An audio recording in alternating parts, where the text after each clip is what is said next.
ये भीड़ स्वागत अभिनंदन बस से किराए से माननीय केंद्रीय मंत्री भारत सरकार जनता का प्यार। बाकी सभी पांडवों में स्थान ग्रहण करें।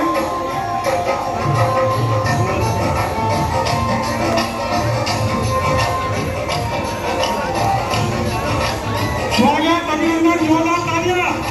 भारत माता का अभिनंदन है। जो कार्यकर्ता व्यवस्था वाले हैं वो कृपया अपना स्थान ग्रहण करते रहें। आदरणीय केंद्रीय मंत्री श्री पीएल वर्मा जी, आदरणीय सीपी जोशी जी, हमारे राजस्थान सरकार के हमारे बीच में जिलाधीश स्कूल बना रहे हैं, स्वागत और एक बार जोरदार तालियों से स्वागत आदरणीय केंद्रीय मंत्री भारत सरकार सुधीर वर्मा जी, हमारे लोकप्रिय सांसद सीपी जोशी जी, बाकी व्यवस्था वाले कार्यकर्ता से मुझे बता दें। अभी तो मैं हूँ नहीं, मेरे पास तो प्रोग्राम हो गया। एलएमओ के सीएमडी प्रवीण कुमार जी, कृपया वो भी मंच पे बुलाएं। उस पर सरकार की सहायता उन मंदिरों तक पहुंचनी चाहिए। आज मुझे बड़ी खुशी और प्रसन्नता है कि आपने बजट के अनुरूप जोरा राम जी ने और मुख्यमंत्री जी ने मिलकर के हमारे इस राजस्थान के अंदर जो सरकार के द्वारा संचालित मंदिर हैं उन मंदिरों पर 1.5 लाख रुपया इस दीपावली के पावन अवसर पर 5 दिन तक डेकोरेशन, टेंट, साज सज्जा, 56 लोग के प्रोग्राम के लिए 1.5 लाख रुपया भेज करके आपने एक बहुत बड़ा उपकार किया है।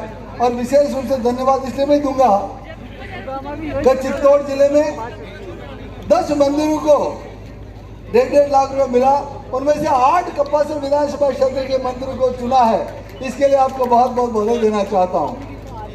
कपासर विधानसभा क्षेत्र में भजन लाल जी ने इस बजट के अंदर पूरे चित्तौड़ जिले में सबसे ज्यादा सड़कों के विकास के लिए 450 करोड़ रुपए की सड़कें देकर के हमारे सांसद महोदय का अहम भूमिका रही। 450 करोड़ रुपए देकर के सड़कों का नवनिर्माण होने का काम कर रहे हैं। इसके लिए भी मैं सांसद महोदय को बहुत बहुत बधाई देना चाहता हूँ। इसी प्रकार से विकास की गंगा अनवरत रूप से बहती रहे, यही भावनाएं प्रकट करता हुआ मैं इस मंच पर पुनः आपको मंच के माध्यम से, इस पंडाल के माध्यम से हम सब सांसद महोदय का जन्मदिन मनाने के लिए आए हैं। एक बार हाथ खड़े करके। गोवंश की स्थिति बहुत खराब है भाई। हम लोगों ने गायों की सेवा करना छोड़ दिया। गाय जब दूध देती है तो घर में बांधते हैं, उनका दूध निकालते हैं, फिर उनको रोड पे छोड़ देते हैं कचरा खाने के लिए, गंदगी खाने के लिए, मैला खाने के लिए। तो ये हमारी देखो गाय में 33 कोटि देवी देवता बसते हैं और गाय को हम सब ने, हमारे पूर्वजों ने, हमारे शास्त्रों ने, मैं भी गाय को माता माना है। तो आप लोगों से निवेदन है कि गोवंश की सेवा करें, उनका संवर्धन करें, उनका संरक्षण करें। इस दिशा में राजस्थान सरकार भी बहुत सारी योजनाएं चला रखी है। प्रत्येक ग्राम पंचायत पर गौशाला खोलने के लिए एक योजना है। उस योजना में एक संस्था रजिस्टर्ड करानी होती है। रजिस्टर्ड करा करके आप राजस्थान सरकार की वेबसाइट गोपालन पे आवेदन करें और आवेदन करने के बाद में आपको वहाँ से गौशाला चालू कर दो। चालू होने के बाद में अनुदान भी मिलेगा। अनुदान के साथ साथ में 10 लाख रुपए वो संस्था यदि गौशाला में लगाती है तो 90 लाख रुपया राजस्थान सरकार गोपालन विभाग उस गौशाला के निर्माण के लिए देता है। साथ ही साथ में नंदीशाला खोलने के लिए पंचायत समिति स्तर पर नंदीशाला खोलने की योजना है। उस नंदीशाला योजना के 1 करोड़ और 56 लाख रुपए की योजना है, तो वो भी आप उसका लाभ ले। जिला स्तर पर नंदीशाला खोलने की योजना है। पहले से जो गौशालाएं संचालित है उन गौशालाओं के विकास के लिए 1 लाख रुपया यदि वो संस्था जमा कराती है तो 9 लाख रुपया गौशाला विकास के लिए राजस्थान सरकार गोपालन विभाग देती है। इस तरह से बहुत सारी योजना है, उनका लाभ लेते हुए शहर में, गांव में ज़्यादा से ज़्यादा गौशालाएं खोले, जिससे ये हमारी गौ माता का संरक्षण हो सके, उनकी सेवा हो सके। साथ ही साथ में अभी माननीय मुख्यमंत्री जी ने जो अनुदान हम पहले देते थे उनमें 10% बढ़ोतरी की भी घोषणा की है, जिससे उन गौशालाओं की मजबूती हो। इस तरह से बहुत सारी योजनाएं जो राजस्थान सरकार चला रही है उसका लाभ लेवे। मैं तो इस अवसर पर लंबी चौड़ी बात नहीं करूंगा। पुनः सीपी जोशी जी को बधाई देना चाहूंगा और साथ ही साथ मैं भगवान से ये प्रार्थना करूंगा, सावलिया सेठ से प्रार्थना करूंगा कि आपके नेतृत्व में आपने जो चित्तौड़ के लिए काम किए, आपने राजस्थान के लिए काम किए, प्रदेश संगठन के लिए आपने जो काम किए, निश्चित रूप से आपके कामों से पूरा राजस्थान मजबूत हुआ है और आने वाले समय में राजस्थान माननीय भजनलाल जी के नेतृत्व में विकसित राज्य बनेगा। पुनः शुभकामनाएं देते हुए बहुत बहुत धन्यवाद। जय हिंद, जय भारत। में बहुत बड़ी बात है, 60 साल में मात्र 30 मेडल और एक टूर्नामेंट पेरिस पैरा ओलंपिक में 29 मेडल। इस राष्ट्र को विकसित भारत की श्रेणी में लाया जाए, उसका सपना पूरा करने वाला कोई है। पहली सीढ़ी किसने पार की है? वो दिव्यांगजनों ने किए खेल के अंदर पार की है। और मुझे यह खुशी है कि मैं भारतीय पैरालंपिक संघ का अध्यक्ष होने के नाते कि ये अचीवमेंट, ये इतिहास बनाया हमें और आगे बढ़ने के लिए और बहुत काम करने की जरूरत है। अभी मैं सुन रहा था, टेक्नोलॉजी के बारे में बता रहे थे। आज हाथ और पैर इतने अच्छे क्वालिटी के बन रहे हैं कि पता ही नहीं चलता। हिंदुस्तान के अंदर, आप गौर से सुनिए, हिंदुस्तान के अंदर सामान्य श्रेणी का एक खिलाड़ी जितनी दौड़ लगाता है, जितने सेकंड में 100 मीटर की दूरी तय करता है, वो उतना ही पैरालंपिक खेलों में दिव्यांग भी उतने ही सेकंड में पूरी करते हैं। ये आधुनिक टेक्नोलॉजी का बेनिफिट है। एक जर्मन के खिलाड़ी ने अभी 8.72 सेंटीमीटर लॉन्ग जंप लगा के कि जो भी माननीय प्रधानमंत्री भारत सरकार द्वारा जितनी योजनाएं संचालित की जा रही हैं, उनके पात्र लोगों तक उसकी जानकारी पहुंचाकर उन्हें लाभान्वित करने और पिछले 11 महीने में राजस्थान सरकार ने जितनी योजनाएं संचालित की हैं, उनकी जानकारी पात्र लोगों तक पहुंचाकर उनको लाभान्वित करवाने में अपना सहयोग दें। यही आम गरीब किसान मजदूर की सबसे बड़ी सेवा हो सकती है, पीड़ित मानवता की सेवा हो सकती है, नर में नारायण की सेवा हो सकती है। और मैं उम्मीद करूंगा कि आप सभी लोग इस दिशा में निश्चित रूप से काम करेंगे। मैं आप सभी की ओर से एक बार पुनः माननीय सीपी जोशी साहब को शतायु होने, स्वस्थ रहने और अब तक जिस शिद्दत के साथ वो चित्तौड़गढ़ लोकसभा क्षेत्र के साथ साथ प्रदेश की सेवा कर रहे थे, उससे भी दिन दुना रात चौगुनी शक्ति के साथ चित्तौड़गढ़ लोकसभा के साथ साथ राजस्थान प्रदेश की सेवा करते रहें। इन्हीं शुभकामनाओं के साथ सभी का यथ हो गए। एक बार फिर नमस्कार, जय हिंद, जय भारत, वंदे मातरम। लेकर जो सरकार काम कर रही है, चाहे हमारा किसान हो, चाहे गरीब हो, चाहे मजदूर हो, चाहे युवा हो, चाहे महिला हो, हर क्षेत्र में काम हो रहा है। और अभी हमने दिवाली मनाई है 500 वर्षों के बाद। अयोध्या में प्रभु राम लला विराजे और हमने दिवाली धूमधाम से और अभी आदरणीय जोराराम जी कह रहे थे, मंदिरों का जीर्णोद्धार भी हो रहा है और सनातन संस्कृति को आगे बढ़ाने का काम भी हो रहा है।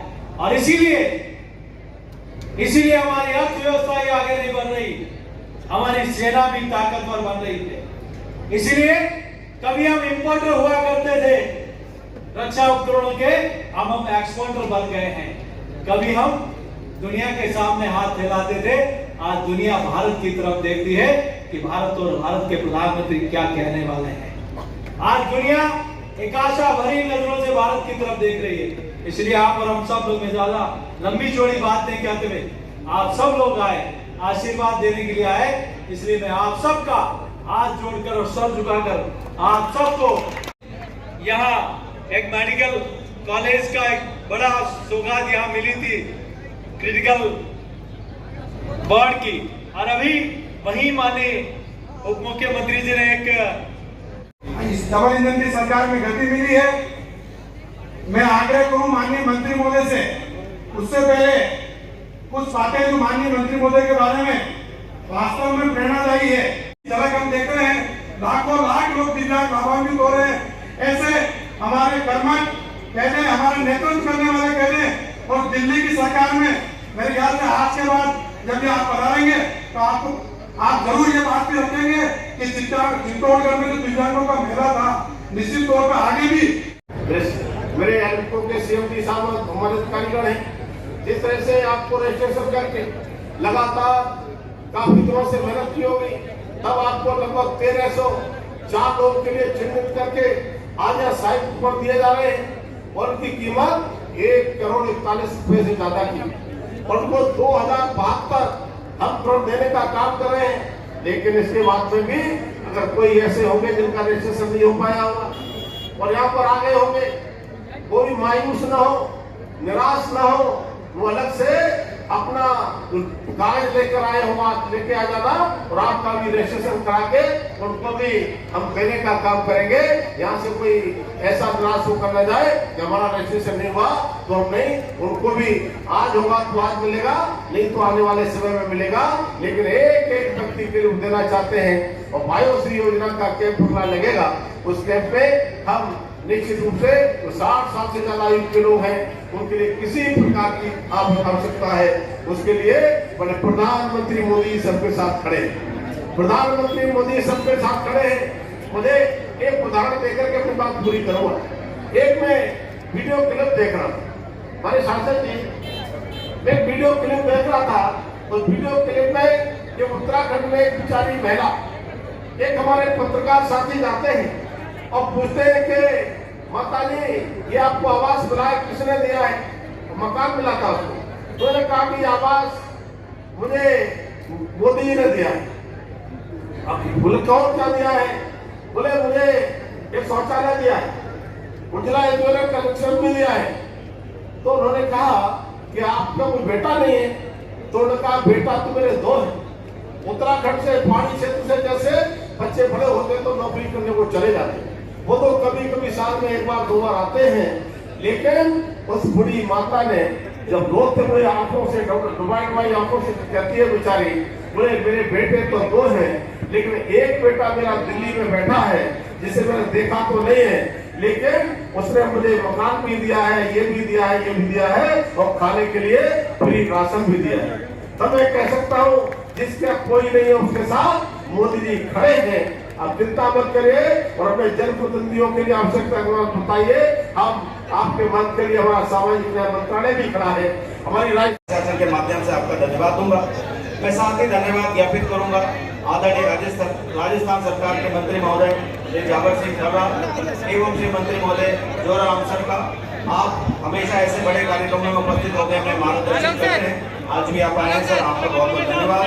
मैं परम आदरणीय सांसद महोदय का भी धन्यवाद दूंगा जिनके मार्गदर्शन में कार्यक्रम हो रहा है।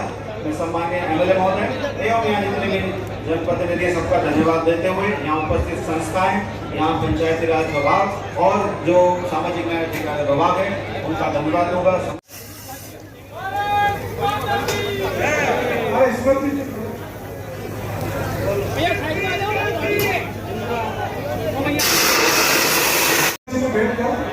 चित्तौड़ की यादें से